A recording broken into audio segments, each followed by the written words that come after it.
Hello everyone, आपके अपने इस यूट्यूब चैनल में आप सभी का स्वागत है। तो कल हमने देखा था आइसोलोबल एनालॉजी, ठीक है। तो आइसोलोबल एनालॉजी का एप्लीकेशन क्या है, कैसे हम उसको CSIR नेट गेट एग्जाम में यूज़ करेंगे, ठीक है, वो हम देखते हैं। मैंने जो यहाँ पे क्वेश्चन लिया है, ये कहीं से मैंने देखा था, ठीक है। तो मैं इसको सॉल्व करके बताता हूँ ताकि आप लोग को भी समझ में आ जाए, ठीक है।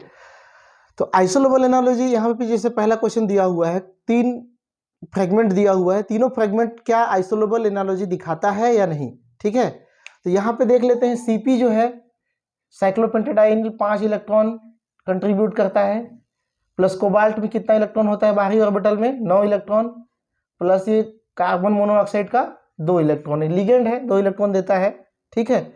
इसी तरह से यहाँ टोटल कितना हो गया, 9 2 11 और 5 16 इलेक्ट्रॉन का आइसोलोबल एनालॉजी कौन होना चाहिए, 6 वाला होना चाहिए। देखते हैं इधर 6 है कि नहीं। तो कार्बन का 4 इलेक्ट्रॉन, हाइड्रोजन का 1 इलेक्ट्रॉन और एक नेगेटिव आयन है, तो इसको भी एक जोड़ देंगे, तो ये क्या हो गया 6। तो ये तो क्या हो गया, आइसोलोबल एनालॉजी एक दूसरे को दिखाते हैं, ठीक है।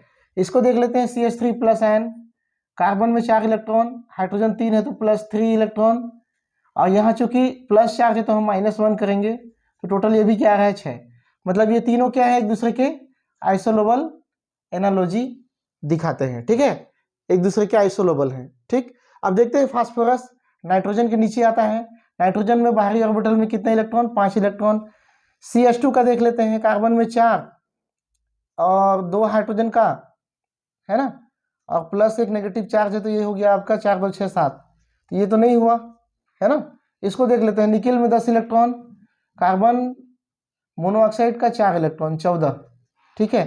तो ये कहीं से भी मैच नहीं हो रहा है, इसका मतलब क्या हुआ, ये इसके आइसोलोबल नहीं है, ठीक है। ऐसा ऑप्शन अगर आपको दे तो जस्ट आपको इलेक्ट्रॉन काउंट कर लेना है और देख लेना है ना।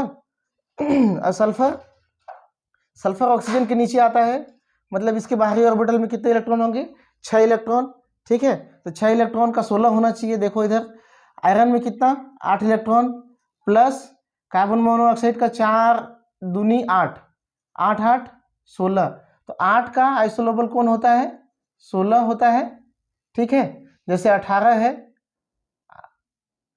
एक सेकेंड, ये 6 का है, 6 का आइसोलोबल क्या होता है 16, 8 का क्या होता है 18, 7 का 17, ये हमने पिछले वीडियो में देखा है, ठीक है। इस तरह से आप कर सकते हैं। इरिडियम का कॉम्प्लेक्स है, इरिडियम कॉम्प्लेक्स जो है कार्बोनिल के साथ में, इसको कौन रिप्लेस कर सकता है, कैन रिप्लेस्ड बाई। तो इरिडियम जो है, इसके बाहरी ऑर्बिटल ये आपका कोबाल्ट के ग्रुप का फैमिली है ना।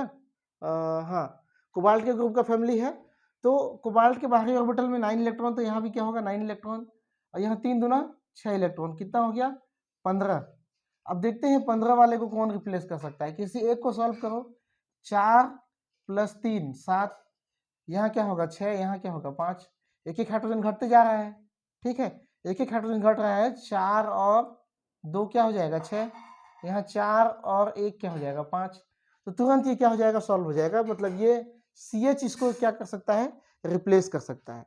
रिप्लेस करने का मतलब क्या है, पिछले वीडियो में मैंने बताया था, जैसे फास्फोरस हो गया, ठीक है। फास्फोरस को कौन रिप्लेस कर सकता है, इसका स्ट्रक्चर ऐसा होता है, सॉलिड फॉर्म में होता है फास्फोरस, P4 कंडीशन में होता है, ठीक है। P4 कंडीशन में इस तरह से होता है। तो यहाँ के एक फास्फोरस को कौन रिप्लेस कर सकता था, मैंने बताया था वहां पे फास्फोरस 5 मतलब CH, ठीक है। CH क्या करेगा, इसको रिप्लेस कर सकता है। इसी टाइप से हमने एक CO वाला कॉम्प्लेक्स देखा था, यहाँ 9 हो गया, 15 होना चाहिए, तो यहाँ पे क्या हो जाएगा 4, 6 चाहिए, मतलब 3 कार्बोनिल 3 लिगेंड होगा, तो क्या होगा 6 इलेक्ट्रॉन होगा, ठीक है। तो ये क्या हो जाएगा 15, मतलब ये भी क्या कर सकता है, इस फास्फोरस को रिप्लेस कर सकता है, ठीक। ऐसे ही क्वेश्चन ये भी है ना। इरिडियम CO3 को कौन रिप्लेस कर सकता है, तो CH, ठीक है। आप ये भी कह सकते हो कि इरिडियम CO3 जो है फास्फोरस को भी रिप्लेस कर सकता है, क्योंकि यहाँ पे क्या है 15 इलेक्ट्रॉन मौजूद है, तो इसका आइसोलोबल होगा। मतलब यहाँ पे अगर हम ये लिख दें IR CO CO CO, मतलब कोबाल्ट फैमिली वाला कोई भी अगर 3 लिगेंड के साथ में जुड़ा हुआ है तो वो क्या कर सकता है, फास्फोरस को रिप्लेस कर सकता है। ठीक है, इसी टाइप से देखते हैं ओस्मियम। ओस्मियम CO12 का फ्रैगमेंट, अब ओस्मियम बना लेते हैं CO12, ओस्मियम, ओस्मियम और ओस्मियम कितना है, 3 है। ठीक है, और यहाँ पे क्या होगा, 4 जो है कार्बोनिल ग्रुप जुड़े हैं, मैं सबको लिख नहीं रहा हूँ। ठीक है, तो इसका एक फ्रैगमेंट को किसको कौन रिप्लेस कर सकता है। ठीक है, एक फ्रैगमेंट में इलेक्ट्रॉन की संख्या कितनी होगी वो हम काउंट करेंगे। यहाँ पे CO ले लो, कितना हो गया, 2 4 6 8, 8 इलेक्ट्रॉन तो यहाँ से आ गए। ठीक है, 8 इलेक्ट्रॉन कहाँ से आ गए, यहाँ से आ गए। और ओस्मियम की बात करते हैं तो ओस्मियम भी आयरन के नीचे आने वाला आयरन की फैमिली का सदस्य है। तो आयरन में 8 इलेक्ट्रॉन होते हैं, तो इसके भी बाहरी ऑर्बिटल में क्या होंगे, बैलेंस शेल में 8 इलेक्ट्रॉन होंगे, है ना। आयरन, रुथेनियम, ओस्मियम ये क्या है, एक ही फैमिली के हैं। तो ये क्या हो जाएगा, 8 8 16, तो जिसमें क्या होगा, ये किसके साथ आइसोलेबल होगा, 6 इलेक्ट्रॉन वाले के साथ में। तो देख लो, कार्बन में 4 है, 3 2 जोड़ोगे तो 4 2 6, यहाँ 4 है, R क्या है, कार्बोनिल एल्किल ग्रुप है जो कि 1 इलेक्ट्रॉन कंट्रीब्यूट करता है। ठीक है, 1 इलेक्ट्रॉन कंट्रीब्यूट करता है, तो 2 यहाँ पे R है, तो क्या हो जाएगा, ये हो जाएगा 6। ठीक है, इसी तरह से सिलिका भी कार्बन का ही फैमिली का है, कार्बन का ही फैमिली का सिलिका, सब में क्या होगा, 4 4 इलेक्ट्रॉन तो कॉमन है, प्लस यहाँ पे 3 है, तो ये क्या हो जाएगा 7, ये नहीं होगा। यहाँ भी 3 है, तो ये क्या हो जाएगा 7, ये भी नहीं होगा। और SR में यहाँ पे 1 है, 4 और 1 क्या हो जाएगा 5, तो इसका सही आंसर क्या होगा, Cr2। अगर हम यहाँ पे इसको हटा के यहाँ पे क्या रख देते हैं, Cr2 रख देते हैं, तो ये इसको मेंटेन कर सकता है। ठीक है, इसका आइसोलेबल होगा, समझ में आ रहा है। ठीक है, अब यहाँ पे कॉमन फ्रेगमेंट निकालने को बोला है, तो ये कॉमन फ्रेगमेंट कैसे निकालेंगे, ये मिटा दे रहा हूँ यहाँ पे। इसका स्ट्रक्चर को देख लेते हैं, ये इसका स्ट्रक्चर होता है,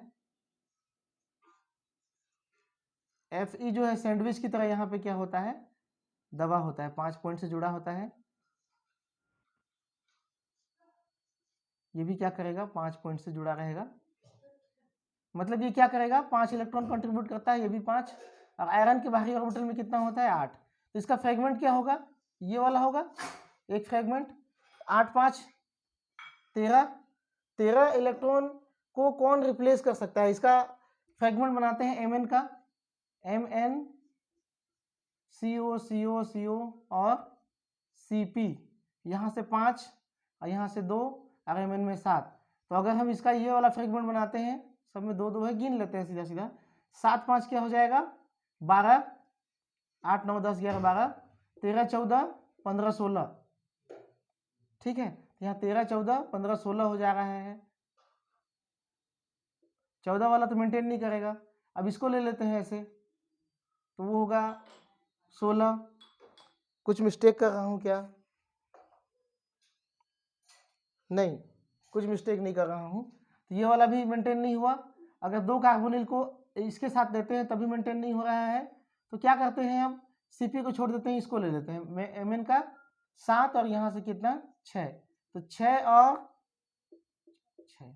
ठीक है, Mn का 7 और इसका 6 क्या हो जाएगा 13, मतलब ये MnCO3 वाला फ्रेगमेंट किसके बराबर होगा, FeCp के बराबर होगा। ठीक है, ये 2 तो हमको मिल गए। यहाँ कैसे किया मैंने, आपको मालूम है, सबका काउंट कर लिया, 5 7 12 13 14 हो जा रहा था। अगर इसको काउंट करोगे तो उससे कहीं ज़्यादा हो जाएगा, तो Cp को छोड़ के हम इधर काउंट कर लेते हैं, तो ये आ जा रहा था 13। अब यहाँ पे ले लेते हैं इरिडियम, यहाँ पे क्या है, Cp2 है, Cp है ये Cp मतलब साइक्लोपेंटाडाइनिल। ठीक है, और यहाँ पे CO2 है, तो दोनों को CO दिखा देते हैं। अब इरिडियम का मैंने क्या बताया था आपको, यहाँ पे कोबाल्ट फैमिली वाला है, 9 इलेक्ट्रॉन तो इसी के हो गए, इसको तो लेना ही है, 9 ले लेते हैं। 9 में कितना जोड़ना पड़ेगा हमको, 10 11 12 13 4, तो 4 तो यहाँ पे दिख ही रहा है, यहाँ पे 2 लिगेंड है जो 2 2 इलेक्ट्रॉन दे रहे हैं। ठीक है, तो इसके साथ में हम क्या कर देंगे, इरिडियम CO 2 को हम क्या कर देंगे, फ्रेगमेंट बना देंगे। तो सीधा सीधा फ्रेगमेंट बन गया है ना। तो यहाँ से क्या आ जाएगा 4, ये हो गया आपका 13, 13 13 13 कॉमन हो गया। तो इस तरह से आपको ऑप्शन में दिया होगा, पहला ऑप्शन में ये दिया होगा, दूसरा ऑप्शन में कुछ और दिया होगा, तीसरा ऑप्शन में कुछ और, तो आपको ये ऑप्शन सही लगाना है, ठीक है। तो ये वीडियो छोटा सा था और इसमें मैं आपको क्या बताऊं, ये एग्जाम्पल है, कुछ करके देखना, और भी एग्जाम्पल आपको मिल जाएंगे, ठीक है। तो वो करके देखना। चैनल बने रहने के लिए बहुत बहुत धन्यवाद। आप सभी का दिन शुभ हो। Thank you.